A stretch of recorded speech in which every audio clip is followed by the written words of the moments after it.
Hey, everybody, welcome back to another episode of Remotely Serious. I am here with Michelle Coulson, CEO and founder of Remote Rebellion. You're joining me after, I don't know if we actually ever sat down one-on-one, but we were like in the same general vicinity on a lovely sunny couple of days in Lisbon earlier this year, which is when I kind of learned a little bit more about what you were doing through osmosis. But we're gonna dig in for half an hour or 45 minutes or whatever it is, and I'll learn a little bit more about what you've been doing in the general sphere of remote work over the last few years. Welcome, Michelle. Awesome. Thank you, Curtis. Yeah, I think it was such an overwhelm. It was my first remote work conference, and I was so overwhelmed by the amount of people that I met. I remember at the end of the day just sitting in a dark room being like, this is so amazing, but I'm so overstimulated with the amount of networking I did at that event that we met at. It was great, right? Yeah, it was great. Is Lisbon somewhere that you had been before the conference, or was it new to you when you went there? Yeah, I've been a couple of times before, and I loved it. Any excuse to go back there, right? Yeah, it's always good. I'm looking for. I think I'm going to go in the spring.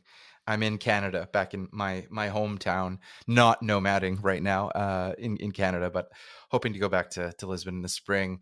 Yes, same actually. Maybe I'll just jump off with like a quick origin story. I was reading a bit of your bio, and it sounds like you started going remote relatively recently, in the sense that it wasn't years before the pandemic. It sounds like there's a bit of an origin story, actually more in 2020 and 2021. Did I get that right in my light research that I did before we started talking?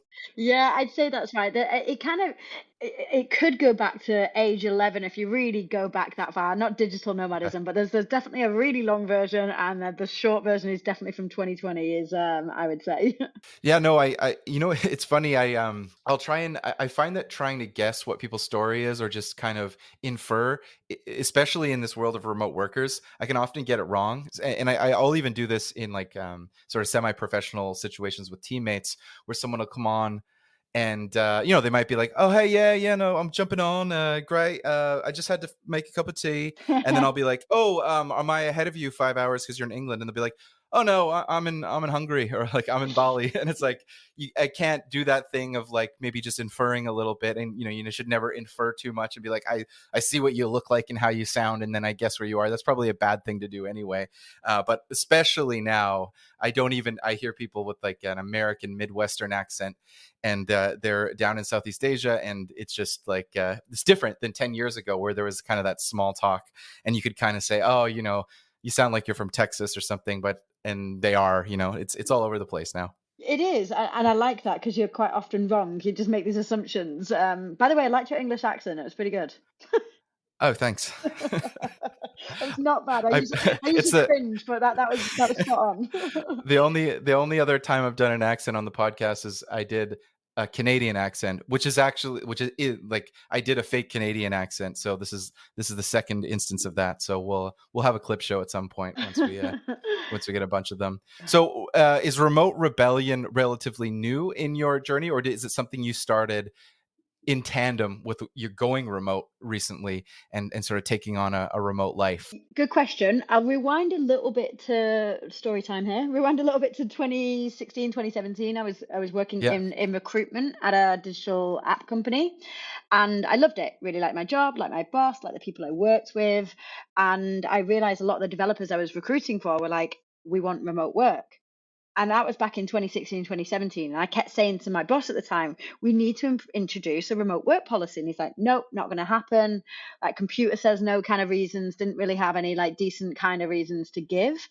So I nagged and nagged and nagged and pushed. And eventually, like, I became like the pain in his ass and managed to talk him round. And we got up to 4 days a week remote, 4 days a week remote. So it was a massive win back in 2017 when not many people had that level of freedom. So I bought a motorhome and I toured around the UK. I still had to keep coming back to the office on Fridays. And Yeah. that's when 2020 happened, and everyone knows what happened then. Everyone was working from home. And I realized how miserable I was. I was living in London. I was looking at a building site. And I was like, what am I doing here? I don't even want to be here. Why am I here? And I was at a really like existential crisis of all my friends were kind of mid 30s, buying houses, having kids, moving out of the city, going into the suburbs. And I didn't want any of that, but I didn't know what I did want. All I knew was I was trying to think back to when I was happiest. And when I was happiest, I was by the sea. So Hmm. I moved down to the south coast of the UK. Then the winter came and I did not like the winter. So my friend said, "Right, hey, if your office is closed, why don't you come and join me in Bali for a couple of months until the office opens up again?" I was like, "Okay, that sounds like a good idea." So I did. And then my boss called 2 months later, was like, "The office is opening." This was around June 2021. And I was like holding on for dear life to be like, why can't I stay? I've been working remotely for the past year. I've been working really well. It's worked out. The Wi-Fi's had no issues and so on. And it was a typical no, just because we say so, essentially. So that's when I quit. Yeah. And I started looking for a remote job and I couldn't find one. I had never had an issue getting a job before. I was a recruiter for 7 years. I had massive networks. I knew how to do a CV. I knew how to apply. I knew all the games, and I still couldn't get a remote job. And I was like, oh, maybe this is not going to happen. Maybe I'm asking for too much. Looking for a remote job that pays well. That means I get to stay in Bali. Like maybe I'm just being really like spoiled. I did get one after a few months of trying. I got two freelance gigs, and I was helping remote first companies to hire. And in between the time when I wasn't working, I was helping people with their CVs. I was showing them where remote first companies were, introducing them. I was kind of doing all of these things that I didn't attribute to anything. I just was helping people doing things that I knew I had expertise in. And on this lovely boat trip around the Komodo Islands, someone said to me, "So what is it you do?" I was like, "Oh, well, I do this, but this is what I want to do." And they're like, "So that sounds like you can help people get a remote job." And I'm like, "Yeah, I guess so." They're like, "Well, do that then." I'm like, huh, okay. So that's when Remote Rebellion was born. And now I help people who are also struggling to get a remote job. You helping people that are struggling to get a remote job, and I'm sure that there will be millions and millions more every year. It is kind of an interesting time. I've mentioned this refrain again and again on various episodes that we've had, but there's kind of been this arc of the hotness of coming out of the pandemic, 2021, early 2022. So many tech jobs, so much growth, so many digital nomads posting on Instagram about the beach, and then 2023 and going into 2024, it's a little different. There's recessions. There might be more and more layoffs. There's two wars. People are probably looking at the world slightly differently than a couple of years ago. But the way I see it, it's still going to grow and grow. There's a little twisted, nonlinear turns that everything's taking. But in 2030, we're going to have a billion people probably that are not necessarily going to an office the same way that they were. And we're biased here on this podcast, but I think you're in a great line of entrepreneurship to help all these people. So one thing I think on a lot of these podcasts, I think a lot of remote work advocates get together and we get on a podcast and we'll talk about what employers can do to better help or attract remote employees and how they're not getting it and they should be more async and they should have more systems. But I kind of wanted to flip it and ask you a slightly different take on it, which is like, what are the stupidest things that remote job seekers do to sabotage themselves? Because we all know the employers, they're dinosaurs, they need to come around. We've heard that before and we can get to that. But I want to hear about like, what are the stupid things people are doing that you can come along and with your wonderful consulting, you can kind of turn it around. And of course, you don't have to name names, but I'm really curious, like, how do people sabotage themselves in their search for a remote job? Do you know this is gonna be a little bit like philosophical, if you like, but the way people sabotage themselves in their remote job search is the way a lot of people sabotage themselves in life. They talk themselves out of things and instead of looking at something from one pair of eyes of like, how could I do this or how can I show someone that I can do it? They look at a job spec, they look at a job ad, and they're like, oh, I don't have that, and I'm no good at this, or they make assumptions that maybe they need this and they talk themselves out of it and they don't end up applying for something that they have the capability to do. I was on a call literally this morning with one of my rebels. I don't like saying clients; it sounds a bit there, so they're my rebels.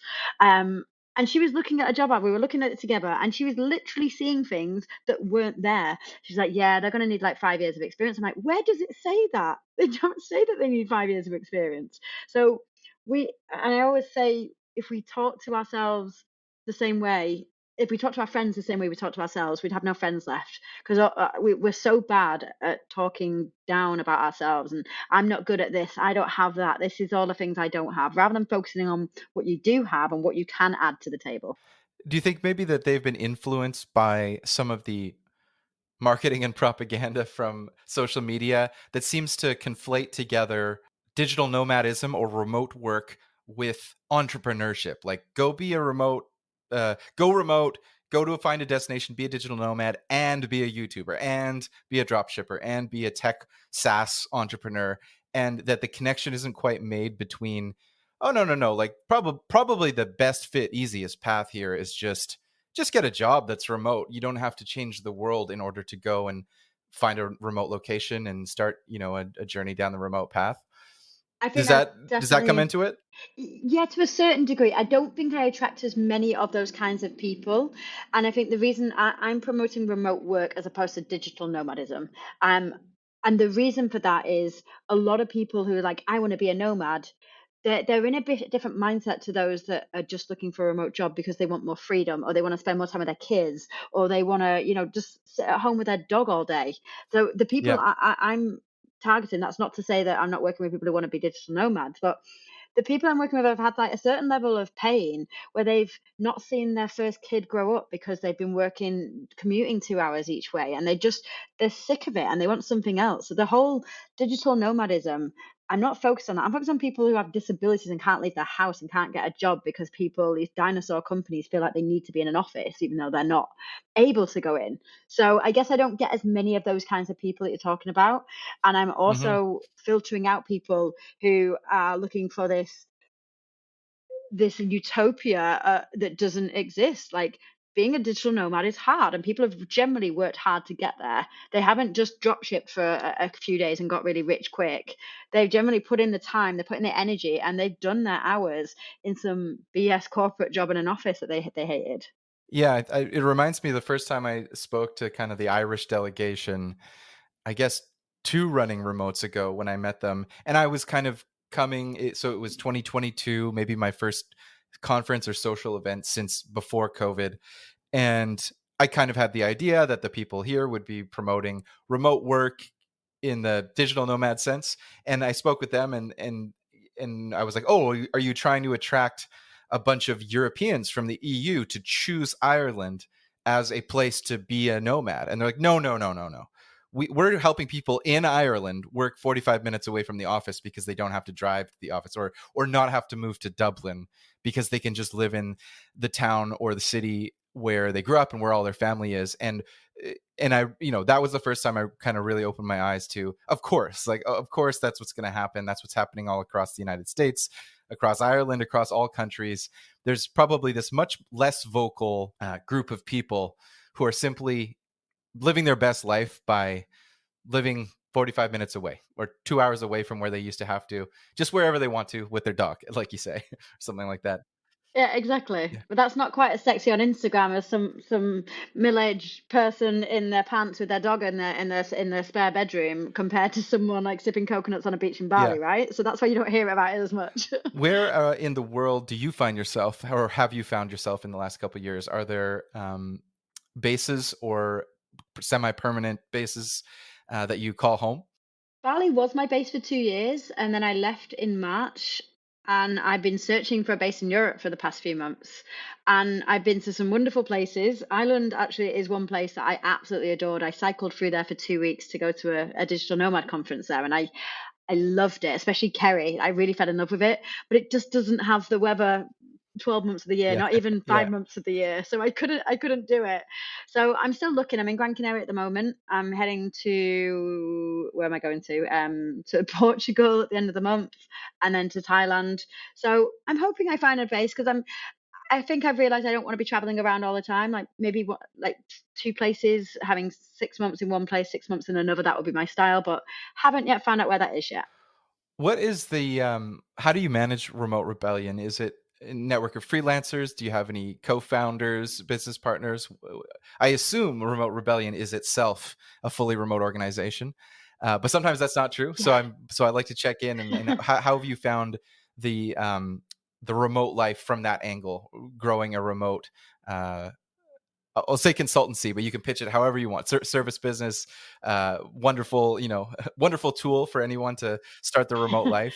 What is that like in running it as a remote friendly person? I think I'd be a massive hypocrite if I had to go into an office at any point. So Yeah. it's myself. There's myself. I created it from the get go. So I was doing one-to-one coaching to start with. So it was like just me, myself, and I. And then I actually had an amazing client who turned into VA, turned into ops manager, and she was like my right hand person for a while, which was great. I've now got a team of 4 people, and they're two based in Asia. No, sorry, two based in Europe. One's in Asia, and one is in South America. So we've got people all around the world. And I honestly don't have any issue when it comes to, oh, how do you do that remotely with a time zone or like this or that? It's never been an issue because we've been remote from day one. We're using the right tools. We're using Slack. We're using Notion. And we have one meeting a week because we don't need anything more than that because we're working mostly asynchronous. And then all together, we'll have a meeting a month where we talk about our personal lives and have a chat. And again, that's not mandatory. It's if people want to join, they can join, and 90% of the time everyone does join because they want to get to know everyone. It's not one of those fake. I remember doing this at previous companies during lockdown where it was like these Zoom calls or these like fake, not fake, but they would get together, team get togethers, and it was just, it was so cringe because you felt like you had to be there and no one really wanted to be there on another Zoom meeting when we were just getting used to doing everything on a screen for the first time. So yeah, I love my team. It's never been an issue the fact that they're not on the same time zone or they're not in the same room. Yeah. Do you consume much remote work related content? Do you listen to podcasts, watch YouTube videos? Or is that I'm always curious when people are selling a service, building a service, building an audience. Yeah, obviously you're probably looking for clients in the future. You have to make content, but I'm just curious, like, is it something where like you like to read and watch content about it? And it's something I struggle with. Like, how much do I want to read about this versus live it versus make it like this podcast? So I'm always curious about people's content diet, so to speak. Really interesting question. It's not one I've been asked before, but I actually don't consume much remote content in that sense. Instead, I attend several conferences, whether they're in the remote workspace or the digital nomad space.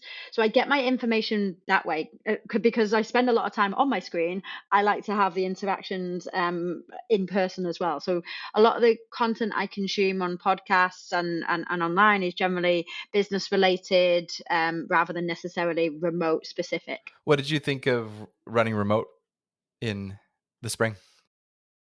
Yeah, well, it was my first conference. It was my first remote work conference. So I was super overwhelmed. It was more corporate than I imagined, actually.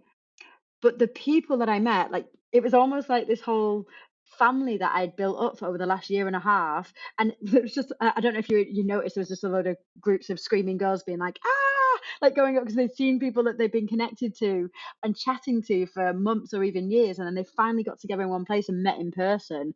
So that alone, like I actually didn't attend that many of the talks. It was the people and outside of the talks that was the biggest thing for me. Yeah, the similar experience where I know that the organizers of the conference, their target audience and probably the bread and butter of, you know, uh, achieving, business goals of putting on the conference and making it worthwhile involves bringing decision makers from remote companies to speak and then listen to speakers. And then ideally at some point, there's sponsorships and the organizers have their own SaaS company that can sell to remote companies. So there's that whole talk circuit. And then same thing, it feels like there's a bunch of remote workers and digital nomads who are kind of meeting and using it as a just as kind of like an excuse, or not even an excuse, but as a hub for networking and kind of meeting up. And it's kind of like, I don't want to Definitely. say there's two separate groups, but there is kind of two separate vibes going on. And almost this year it was like there was the main stage and then the other stage, and you could see like the kind of people that go to the main stage and the other stage, it kind of split a little down those lines, and then who's just hanging out in the Yeah. hallways and that kind of thing. I'm always looking for ideas for if there's a gap in the market for a remote worker and or digital nomad centric event. It seems like sometimes there's a lot of them, but also not very many. Like it seems like you hear about destinations putting them on, and oh wow, there seems like there's a digital nomad event every couple weeks. But then if you really look at it, ones that like have more than 25 people and are well known and are on the circuit, there's not that many. So I'm always looking at that. No. I mean, you've got Bansko, you've got Nomad City Fest in Gran Yeah. Canaria. The one I went to in Ireland just recently, Nomad Air, was the first one in Ireland, and it was Yeah. amazing. And I really think Danny, the person who put that on, she did a really good job of like combining the corporate island of people trying to get people to come to Ireland and the digital nomad scene. Yeah. And I feel like it was combined really well. Yeah, I wish I could go. I want to go to that one next year, and yeah, it You seems like should. they cluster around the northern hemisphere summertime, and maybe there are lots of great ones like Nomad Air. It might just be that from September to March in kind of the northern hemisphere winter, it suddenly goes quiet, and there's other hemispheres out there Mm. maybe where there could be December and January and February events. Um, so what does it look like to for someone to engage with you? You're chatting with them over a call, but how long does it?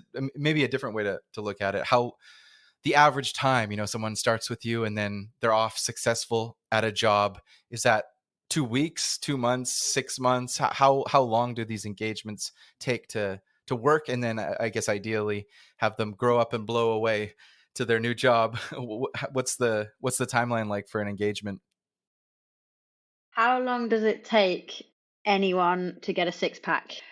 I don't know how much effort they're going to put in. I don't know if they're going to apply to one job a week or to 20 jobs a week. I don't know if they're going to interview really Hmm. well or not interview well. I don't know if there's like they're actually going out networking with people. Are they doing the things that I'm teaching them to do, or are they doing Yeah, nothing? So it's really hard to say when people ask me this, like, how long does it take? I'm like, it depends. And it's not a sexy answer. I can't say you can get a remote job in 2 weeks because it really does depend. And people have got a remote job in two yeah. weeks because they've followed the program, they've followed the steps, they've done diligently the work that's been put in front of them. They've joined the calls every week, they've got the feedback, and they've sprinkled in a bit of luck as well. So it really does depend. Yeah, it sounds like some of the things that you're coaching and mentoring and educating people on are the same things that might be helpful even if it wasn't a remote job. If it was just an in-person job, there'd still be, get your numbers up, apply, do well in an interview, research the company. There's all kinds of things that would be the same whether it was in person or remote. So what are some of the nuances of it being a remote job? Like, are you coaching them on how to negotiate compensation, or how to are you recommending that people go for jobs that are advertised as like global remote, or are there instances where people will find a job they like and then you're coaching them to kind of negotiate, like, I want to make this a remote job even though it's not advertised that way? Or is that kind of too much of an uphill battle? Too much of an uphill battle. And I use the analogy of dating. If you go in and you're looking for a long-term relationship, you're looking for marriage and kids, and you go on the first few dates and they're like, I just want something casual. You're like, I'm going to convince them they're going to marry me and have my children. It's You may as well put your efforts with someone else because it's going to be a bit of an uphill battle. So it's the same kind of way. So people come to me in kind of two camps. One where they've been searching, applying, getting ghosted, getting rejection emails, and they're just like at the end of their tether where they don't know what else to do. That's one. Another The other I would say, and these are two extremes, of course, are people that like, I want to get a remote job, but I don't know where to start. That might be that they've never worked remotely before. I had one guy who was a kitchen fitter and he'd never worked remotely before. He didn't know what to do, didn't know what he could do. So I help people figure that out of like, okay, what are your strengths? What do you want to do? We do the whole ikigai. We really work on how they can transfer the skills that they already have to other industries, other opportunities. And then we work out and create a strategy how to get there. And the reason why it's so different is the number of opportunities for remote jobs are, well, there's only, I think they did a study, this 13% of jobs on LinkedIn are remote. And of those 13%, there's over 55% that are applying to those 13%. So the numbers are stacked against them in terms of there's so much competition. So you really have to do a lot more than you would do as an on site role, not just to actually apply, but to really weed out the fake remote roles. And I really one thing that really frustrates me is when companies advertise something as remote and they say, "Oh, but you need to come to the office once a week or once a month." That's not remote; it's hybrid. So we're working on navigating that, working on what it means to work remotely. If they want to work from anywhere, do they need a visa to work in certain countries? The tax restrictions, and I don't cover tax and legal in detail, but I cover the basics of what they need to understand before going into a decision, because work from anywhere is even more competitive than remote. So they really need to want this because it's going to be a harder job for them to get. I'm not sure, exactly what, let's say, nationalities or geographies make up most of your clients, but do you feel? I wonder if there's this harsh reality that might be coming where, for a certain amount of time, working remote worked in, let's say, the G7 countries' favor, or sort of the West, whatever you want to call it. Oh, great, I can go work remote, and then I might have a different cost of living. But there's also, there's billions of people in the world that are very talented and might not have had access to certain job markets, and now they do. So you mentioned, work from anywhere is competitive, maybe the most competitive. Do you see that dynamic playing out where, like, I don't know, 5 years ago, it's like I went for a remote job and then I got it. But nowadays it's like, oh, wow, there's 1,500 applicants for one work from anywhere around the world job, because all the talented people in the Philippines or India or Romania can also apply from it, not just Brits or not just Canadians and Americans for a particular position. Which I think is great. And I've people in other parts of the world that are not the G7, or not Europe, not North America. Those people get so much of this bias, and so the prejudice, quite frankly, are being rejected just because of where they are. And there's a BS reason of it being because they don't have an entity there or whatever. It's full on prejudice. So the fact that there's more competition now from these people in these countries, I'm okay with. And I've helped people that have been in Africa, that have been in South America or parts of South Asia and Southeast Asia, that have been able to get a remote job and get themselves out of the situation that they were in and give themselves a better life. Do you ever work with someone after they've achieved a job to be successful in the first year, or to maintain a job that's remote? Have you ever done that? No, I haven't. I mean, Why it's do you probably, ask? well, I was just wondering, it's probably much less a demand. It's kind of like they've gotten it. They caught the car if they got the remote job. But I'm just wondering if people, um, they're on the corporate side, like, especially if we think of all those talks at running remote on the enterprise side, they're all about, like, remote teams coming together, empowering remote employees, and the leaders seem to be very interested in, like, making remote work. So I'm just, I wonder if there's some kind of, I don't know, service, or just, I wonder if there's just some kind of opportunity for, coaching people that are in their first year. Don't screw it up. But, maybe that's just a harebrained, middle of the night business idea that isn't nearly as lucrative or as um, useful as helping people get the job in the first place. It's interesting. I think the majority of people that I work with have worked remotely in some capacity or Yeah. other, even if that was just during the pandemic. So I don't see a big gap in the market for that, but you never know. Yeah. Okay, I'll move on from that. I'll put it on the back burner in terms of my business ideas. You mentioned ikigai earlier. Would you say that what you're doing now is dead on target for ikigai for you, or do you have a few tweaks to get there in your life journey to be in the bullseye of the ikigai Venn diagram? I'd say I'm 95% there. The 5% I'm missing is the contributions I'm making to some organizations that I want to make to. And it's just been the logistical thing that I haven't set up yet. There's a couple of really cool organizations, one called, I always pronounce it wrong, but it's Namal, and they help refugees get remote work. So I intend to give 10% of my profit to that organization once I've got my new website, once I've got that set up. So I think once I get that, I'm going to be at my 100%. But at the minute, I'm so fortunate, and I'm constantly like, it was my birthday at the weekend, and I was thinking back to, this time last year, like, as you do on your birthday, what was I doing this time 5 years ago? What was I doing then?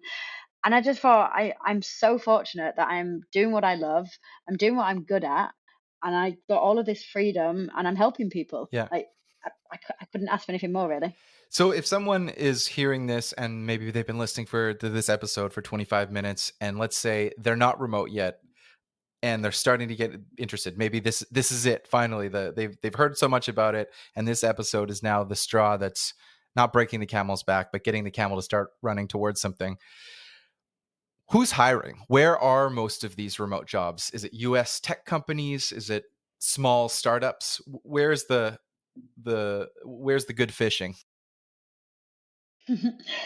The thing with looking for a remote job is not to focus your efforts on just one area. It's just like in investment, diversifying. So you need to have your fishing rod out, your net, whatever you want to call it, in lots of different ponds, lots of different seas. So that the big multinationals seem to be slowly, gradually getting people back into the office, even on a hybrid basis. However, the newer startups and the small to medium organizations, they're still growing. They're still appearing on the market all of the time, and they're the ones that are hiring people and truly understand fully remote. So, if I were looking for something and I wanted to see what was out there, I would focus on the smaller rather than big scale organizations. Other than the ones like Atlassian, which really promote their brand on being work from anywhere. So unless the brand is really banging on about the fact that they have work from anywhere or they're remote, I can't think of a better Yeah. phrase. Um, I would avoid them because I fear it's happening bit by bit. That even Zoom, Zoom would taking people back Yeah. to the office, so which is absolutely ridiculous, so off brand. Yeah, I find that there's a refrain which is used in the conference circuit and kind of in the good kind of remote work propaganda, the kind that I like, which promotes remote work, which I agree with. But I do think that there's a refrain that people will say something like this, which is, look at all the remote companies that are look at all the companies that are going remote, like Doist, like GitLab, like Atlassian, and then 6 months later, like all the companies that are going remote, Doist, GitLab, Atlassian. It's like, okay, this becomes less effective when you still mention the exact same three companies out of the billion companies in the world every 6 months and every Yeah. year. So my marketing pitch to some of those people writing the marketing copy and is like, I think anyone that's heard a remote work pitch more than twice has heard that, and it's almost like, yeah, okay, but who are the next 20? So I know like we Yeah. can't name them all on this podcast, but I'm always trying to research a little bit beyond, like, yeah, we get it, those three companies have made that their brand, and there's more, and I like those companies. Yeah. I'm not trying to single them out for that reason, but I think it's there should be a hundred of those that people can name, and I'm not sure that I can name a Yeah. hundred of them, but probably in a few years we might have a bit more variety. I Yeah. think so. Well, I've got a list of 1,000 remote first Yeah. companies, and of those, there's about 350 are work from Yeah. anywhere. So that list is being updated.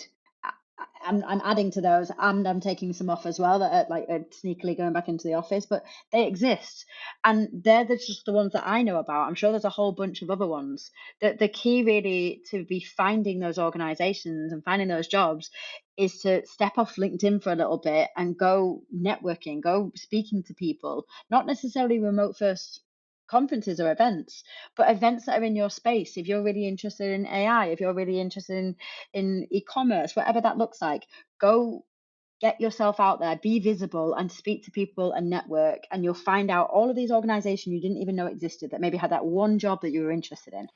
Do you find yourself almost philosophically getting involved in debates about remote work? For instance, if you encounter someone or someone's on LinkedIn or in real life saying, hey, I think remote work, it just doesn't work all the time. We can't replace that feeling of going to the water cooler, and we just don't know if people are being productive. Will you take that bait and promote, or are you kind of, hey, to each their own, uh, just in terms of participating in kind of the more contentious philosophical debates that come up about remote work? Depends my mood. If I'm in Yeah. if I'm in an Yeah. argumentative mood, I'll bite Yeah. sometimes. If I'm in a good mood, I'll bite. Okay, that's what you think. It's quite funny. I just got a message today from my the founder of the company I quit to start Remote Rebellion. We ended up becoming friends and having a few meetings. It was all very like serendipitous. Anyway, he doesn't believe in remote work, and he's like, "Hey, we're doing this investment. When we need to hire people, we're gonna get you on board, and you're gonna help us hire these people, but it's not gonna be remote." I was like, "Well, I'm not gonna help you then." And he's like, "You will." I'm like, "I won't." Like, you still think so? I'm like, yeah, like it's not just off brand. It is totally Yeah. against what I believe in, and I don't think people really understand this. Yeah. Yeah, it's not Nike's not gonna make fast food or whatever. What is that brand of headphones that you're wearing, by the way? They're good, right? They're Uh, Bose 500, I think. It's Bose. yeah. Bose. I won't put in an Amazon affiliate link in the show notes. I'll just let people look that up for themselves, and if you're just listening, it's a very, very nice pair of wraparound off eggshell off-white headphones. Mine are look a little bit cheaper by Well, comparison. mine up close are a little bit Um, scratched up, so yeah. So do you have you say you're looking at bases in Europe. I'm curious whether it's in the past years or looking forward, how do you decide where to go next? Now we've heard like maybe, the north of Scotland or Oslo, Norway might not be the best place because if the weather's too cold, but within your target zone of maybe the weather's the right type of weather for you, what do you do to decide where to go next, even if it's for a long time, to live or to set up a long-term base? Is there certain resources you use or just go on Reddit, talk to your friends? How do you decide where to go? I don't use Reddit, but I do use Nomad List, which I quite like for sussing out how livable a place is, if it's got decent Wi-Fi, what the price of like cost of living is, etc. I lived in London for a while, so most places are going to have a cheaper cost of living than London. So I don't generally go somewhere because it's super cheap. I'm like, I was living in London, it's got to be cheaper than that, unless I'm going to like Tokyo or Sydney or something, or San Fran. Um, for me, for somewhere long term, it needs to have the ocean, ideally surf. So I need to be close to the sea. I've realized that was what makes me happy. And ideally, it is going to be above 15 degrees, if not 20, most of the year round. That's kind of my must haves for my for my next requirement. But I'd still visit places in between that don't necessarily tick those boxes. So I'll go to a city for a little bit, but it wouldn't be. I don't think I could be anywhere longer than 3 months that wasn't close to the ocean, that wasn't close to a sea I could go in and either surf or dive or snorkel in. Do you like to work close to the ocean, or is it Yeah. work from home, work from a co-working space? Do you have a setup that you found works for you? Yeah, I like to mix it up. I like a bit of variety. So it depends what I'm doing as well. So I'll either work from home or like I've got a pretty decent setup in Bali with my adjustable desk and little dog that's kind of adopted me that lives in the villa. Sometimes I go to the beach. Sometimes I'll go to a co-working space. It really depends on my mood, what I'm doing the day, if I've got many calls.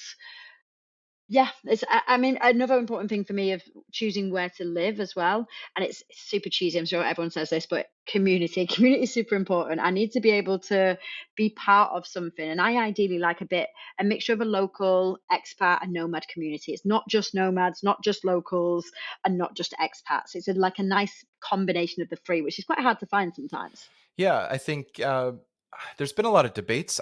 There's these debates that I almost feel like are semantic debates about words, but they seem to be very important to people in terms of classifying people as expats versus remote workers. Even we were talking about like digital nomads is something you might shy away from as a term, in order to focus on remote work. And I agree, there are differences. But when you say the word expat, does that do you mean that as something that's different than a remote worker, or is that one and the same to you, like remote worker, expat? No, I actually they're different altogether. I would say there's a difference between remote worker and digital nomads. And digital nomad is a type of remote worker, and I would Hmm. say an expat is a remote worker could be a type of expat. Yeah. If you see what I mean. So you can be an Yeah. expat and own a You can be bar. expat. You have to go to the Yeah, office. Yeah, you're yeah, wanted at Samsung's head office yeah, every day, and you're not remote working. You're exactly. just living in a different country. Do you see anything changing in the next few years? Like some of the offices are bringing everybody back. I'm just curious what do you think for instance, people will say, there's certain places like Bali that just they're not the same as they were. They might be peaking. They might be the cost of living might be changing. I think they're all, people will always find different places, but I'm just curious, like when you look at 2024, are the same things exciting you about the next year versus 5 years ago, the same horizons, or are you getting excited about different things? Ooh, I don't. In terms of like the remote workspace, or just the business opportunities, or I think the community, I guess. Do you see that? Does the community feel the same as it did 5 years ago, or does it feel like, oh, there's a kind of a different crowd now, or there's more people? It's not so much of a secret subculture, and now there's more. There's hordes of people that are the normies are coming. I hear some of this just on online where it's a little bit of hipsterism, maybe a little bit of like preciousness, but just some people saying like, oh, it's not what it used to be, whether it's cost of living, communities, that kind of thing. I don't feel this way. So maybe I'm just like leading a question that neither of us believe in this, and I'm just creating a straw person. But I guess it's really I've hard to just heard say. things like that. It's hard to say Yeah. because I've only got my experience, and because I've not been in the same place in the same with the same people that or seeing different people coming in and out. I can only speak to that experience, and for me personally, I felt that my community of other remote workers, other digital nomads, digital nomad families, I it's been really enriching, because yes, you do get those people, those digital nomad snowflakes that have never worked a day in an office, and do this kind of life, and some of them take it for granted a little bit, and maybe take rather than giving back to the community. But you're always going to get those kind of people. You're always going to get the bad and the good. And I can't remember who it was that wrote this article, but there was something that wrote, "Do you believe with this statement?" And it's like, kids these days don't respect their parents. Like, when do you think this was written? And it was something like written in the thousands of years ago, in the Yeah. Greek Ancient yeah, yeah, Mesopotamia, like, exactly. yeah. So it's just like, Someone in Babylon was saying that the exactly. people of 3200 BC just aren't the same as the ones as 3240 Exactly. BC. Yeah. Exactly. And it's not the same because we're not the same. The place is not like, things evolve, things do change. And yeah, I left Bali because it wasn't the same as it was. But Yeah. that happens. Yeah. Yeah, I'm trying to.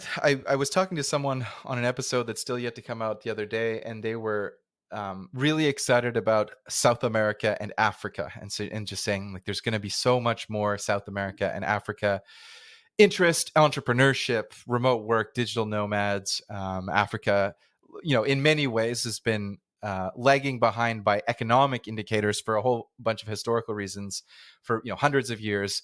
And I follow a little bit of on Twitter. I can't say I'm an expert at all in any of the sort of African hotspot locations or African entrepreneurship, but I do feel like in the air I'm seeing more action out of there in this little corner of the world of remote work and entrepreneurship and digital nomads. So that'll be interesting to look at. I'm just trying to think. I think I've never been to Africa, but I was just like, was I in an airport? Was I on the way, away somewhere? But I don't think I've ever been there.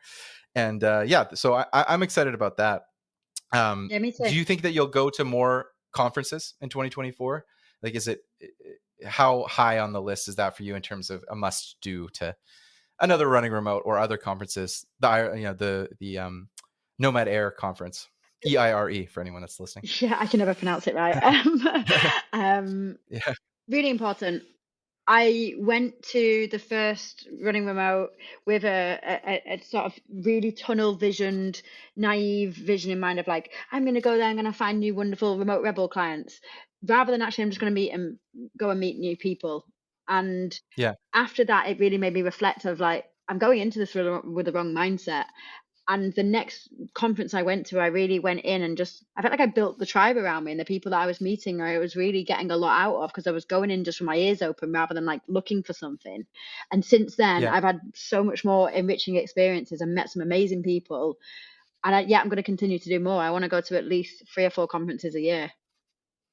I think that's pretty normal where conferences and trade shows are set up to be pitched a little bit like if you've got something to sell or an audience to build or customer list to build, this would be the great place to do it. There's going to be an amazing sponsorship floor. There's going to be the such and such room where everybody Mm, can network, and people go in maybe like, and I'm going to sell or grow my revenue or do anything on that nature, and then by like day 2 or day 3 you're like, I'm so glad I met all these people. This is the real revenue was the friends we made along the way. yeah, I think it's very, very normal, and I think like everybody should just lean into that approach. And the ROI might not be within 24 hours, but I think it's a lifetime ROI that's way higher than any yeah. transactional hard sell that you might do at a typical trade show for, all the cleaning companies selling cleaning equipment to the carpet cleaning companies. Like, yeah, there's a place for that, Yeah. but maybe running remote or remote conferences aren't exactly like that. But yeah, I had not exactly that experience, but I've had conferences like that in the past where I come in thinking one thing and I leave Yeah. thinking another thing in a positive way. And it's more ideas as Um, well. It's not just the people that like the ping like light bulb moments you get from speaking to people about I hadn't thought about that. And they might not have thought that they said anything worth, noting down. And you're getting all yeah, of these pockets of information. It really helps. Yeah, one thing I noticed that like a new player had entered the chat, a new player had entered the game was I had been to the running remote before this year in Montreal in 2022, and this year in Lisbon in 2023, I really started to notice the destinations Mm, are coming to these things and marketing themselves. There was Tenerife, Buenos Aires, there was Lisbon itself, and I think there were a few more where they were giving full on presentations that was, essentially what you might think of as the tourism mm, department, but a representative that's not even promoting tourism, they're promoting digital nomad visas or remote work stays or however they want to call it. And I figure there'll be more and more of that. I know people that work with Croatia on that. We had Tanya from Croatia on this podcast who talked about that. So I think there's going to be a lot more of that at some of these conferences too, where we start to say, hey, there's like 20 different global cities that have brought a mm. representative to promote their destination. Um, yeah, I guess it's interesting because like they're kind of what I find is that they're often trying to shoehorn kind of like a tourism approach into attracting digital nomads, and so many of them are kind of like it's not perfect yet in terms of them just really getting Yeah. what how what we need. It's like the Wi-Fi's good. Where's the co-working space? Like I'm not, I don't care. I do care about the restaurants, but not as much as like that's Yeah. great, but like like, and it's just kind of it's still a round peg in a square hole. But the they're starting to get it. I would say Yeah. for the first time, I thought that in 2023. Yeah. I never, but yeah, I didn't notice that until you mentioned it actually, but it's quite, yeah, it's interesting perspective. So, what's when you're growing Remote Rebellion, do you feel like it can grow? Is there some sort of equilibrium where you're kind of like the perfect, uh, you have the perfect fishing boat? Like I don't need to hire six more boats because my boat goes out, it's plentiful, and I come home and I'm in my ikigai. I'm just curious whether you see it as something that has an ikigai equilibrium, or it'll be an empire, in 3 or 4 years with global offices and many rebel people helping rebels. What's kind of your vision for the next 5 years for it? I hadn't thought about it in terms of what is the cutoff and what is the size, but my goal in the next 5 years is for Remote Rebellion to be the global name, the household name, if you will, for people who want to get a remote job and for people hiring remotely. So I'm moving into the company sphere as well, so that companies looking to hire will have access to my community of not just remote workers, but shit hot remote workers. And I hope I can swear on this, by the way. But Oh yeah. okay, good. So and that I want that to be the marketplace of buy and sell, essentially, just the way eBay was back in the day, in its heyday, should I say? And that's the way I see it. How that looks for my schedule and how much I'm working and how big the team is, I hadn't really thought about that yet. Maybe as we get close to the end of our hour here, like really practical tactical tips. I'm not sure if you even sort of how to what extent you curate the jobs and run your own job board, but are there certain job boards or resources, whether it's your own or third party, that are really just kind of the best at seeking for remote jobs? Do you point people in a certain direction online? I haven't sought out a job in a very long time, so I feel very out of it. I don't know. I remember going, there was Indeed, there's Monster. I was a CEO and I hired people, and we would use those things and be like, which job board should we use? Where are we going to get good candidates, not bad ones, and all that kind of stuff when you're trying to hire. But I feel very out of it in terms of like where to look for jobs online, because I've been in kind of that world where you get your next gig off of DMing someone on Twitter, and I'm sort of in a non-traditional path. what are the right resources for people now here in 2023 if they're kicking off a job search? Again, it really depends. If they want to work from anywhere, do they want a remote from the US? What kind of industry? So there's certain job boards that are better for some industries. So Remote OK is a really good one if you want a global remote and you're a techie, for example. Then you've got other ones such as Otter and Escape the City. They're really good if you want remote UK roles. So it really does depend. One really good one I'm always recommending is JobGever. And I feel like it's an aggregator of lots of different job boards. So you can put in the kind of job that you want to do, you put in the location that you want to work from, and it will show you these jobs, even if you want to digital nomad jobs from anywhere. So that's one of my favorites. But the rest of it really just depends on the industry and the kind of level of remote you want as well. And obviously remoterebellion.com. It's a given. Obviously, yeah. We'll edit that to come in. We'll come in first. Yeah. Remoterebellion.com, and then And then we'll cut in all the other ones. Yeah. Um, as we get closer to wrapping up here, maybe a very specific type of question. Hopefully, this is a softball. Best beach. It sounds like you surf. yes. So, best beach you've ever been to. Best beach in the world for surfing. If you could only choose one, which one is the best? I can't choose one because I know I keep going back with a question with another question, but are we talking like the I'll most? let you choose three. I'll let you choose three. I'm going to go with the best, which is not necessarily the best waves. It's not the most beautiful, but it was my local beach in Batu Belong in Bali, and I used to really like that because I'd go out in the morning and I'd be like, oh hey you, and I'd see people I know. I'd come out, I'd go and get my coffee from my favorite coffee shop. So that was one. Yep. Two would be in Koh Salad or Had Salad, sorry, in Koh Phangan in Thailand. Just absolutely love Yep. that beach. I've just got, again, not the most beautiful, but I think I've just got these wonderful memories of that lovely beach. And then the third one, yet to be discovered. That's good. We'll leave it open. Yeah, It's a blank page. yeah. Now the worst beach. No, I'm kidding. We won't do that. We'll get close to wrapping up here, and I think we've said it loud and clear. We'll edit it in so that it's really loud and clear. The best resource online for finding information about remote jobs. Obviously, remoterebellion.com. If people want to find more about you on the internet, where should they go? And we'll put it in the show notes too. I'm pretty much Remote Rebellion everywhere on Instagram, on Facebook, on LinkedIn. You search that, I will pop up and bother your feed. Remote Rebellion. We'll find some of those links. We'll put them in here. But if you just want to Google it, it sounds like you'll be on page one of the results, and they can find you there. Michelle, thanks so much Thank for coming on you. Remotely Serious. Appreciate it. It's been a pleasure. Bye.